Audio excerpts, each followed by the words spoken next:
Vendredi, à peine la trêve convenue entre le Hamas et l'entité sioniste arrivée à expiration, les frappes aériennes ont repris de plus belle.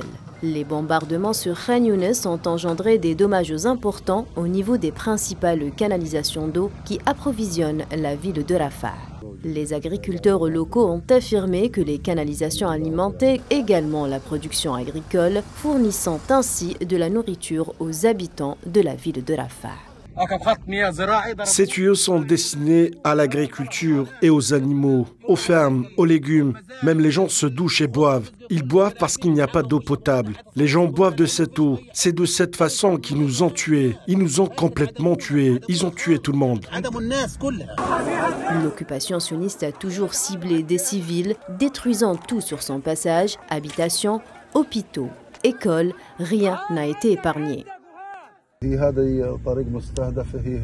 Pourquoi cible-t-il une route? A-t-elle fait de la résistance? L'agriculture est le vivier alimentaire pour toute une population. Il cible les gens et les agriculteurs et les champs agricoles. Ils n'ont rien laissé. Est-ce de la résistance? Ce n'est pas de la résistance ou quoi que ce soit. Ce sont des légumes, de la nourriture, c'est tout. Ils font en sorte de priver la population du plus important.